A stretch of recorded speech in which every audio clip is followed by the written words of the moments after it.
Ова е обична позата која што ги гледаме големите светски шаховски велемајстори, додека е во тек партијата и додека размислуваат кој потек да го повлечат за да го оневозможат својот противник.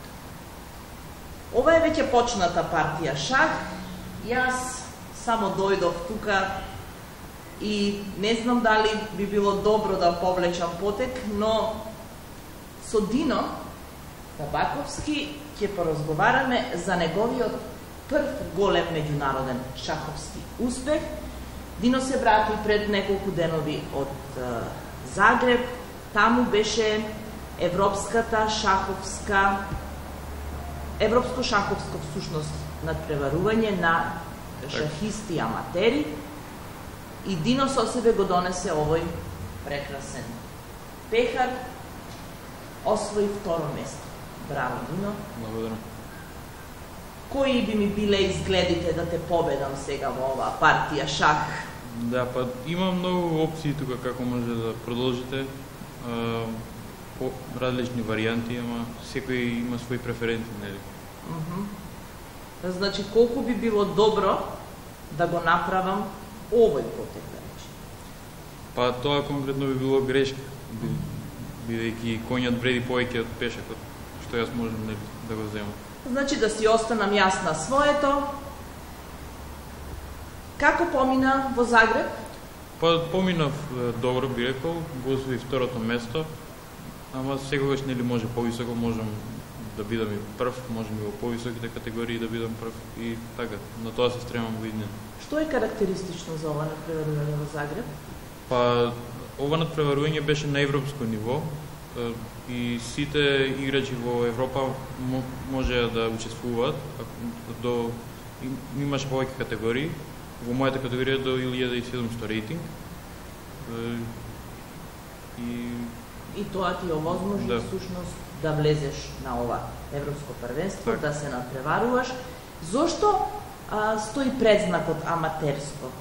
Па тоа е всушност бидејќи сите играчи што немаат шаховска титула ги сметаат за аматери и немаат право на учество на овој турнир.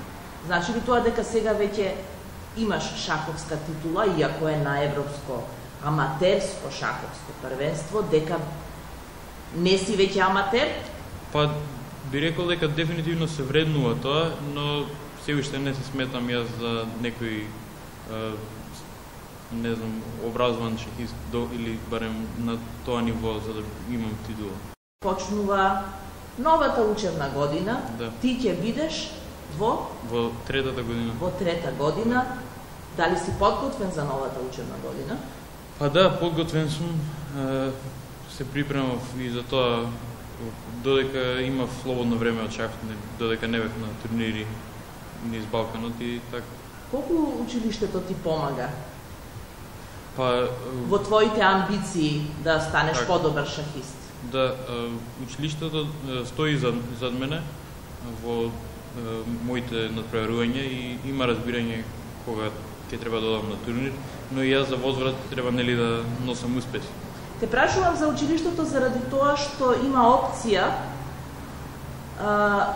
шахот да стане изборен предмет. Што мислиш, колку тоа би придонело да имаме се повеќе вакви шахисти како тебе? Така.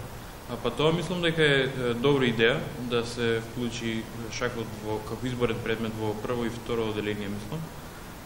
Мислам дека е одлична идеја, бидејќи така ќе дојде многу полесно до повеќе млади, ќе може да се запознаат со шахот и да се влюбат. Кога се влюби ти во шахот? Јас доста доцна бев, мислам дека седмо оделение, но Мислиш дека седмо оделение е доцна? Да. Заради тоа што се влюбуваат многу порано? Така, да. Например, од кога? Па има и мои соученици или генерација што уште во градинка оделе и тогаш се прв пат се запознале со шахот. Ајде сега да ги прокоментираме мечевите, партиите, така се вика, шах, кој што ги одигра во Загреб, против кого? Така, па играв... Колку ги растури? Играв 9 партии, кои изгубив една партија и 2 партии одиграв реми. Двете партии што ги одиграв реми беа со деца од домаќин земјата, од Хрватска. А единствената изгубена партија ми беше со играч од Азербејџан, што добро се држеше. Сакаше да игра на реми, ама јас не сакав да играм на паѓачки и за жал изгубив. Колку е добро да можеш да го прочиташ противникот? Вие ќе си го прочитал, да кажем. Така. Или сите си ги прочитал? Да, па може, би рекол дека може да се види на шаховската табла како размислуваат противниците, дали им е доволно победа, дали им е доволно реми и така, ама мислам дека тоа е многу битен аспект.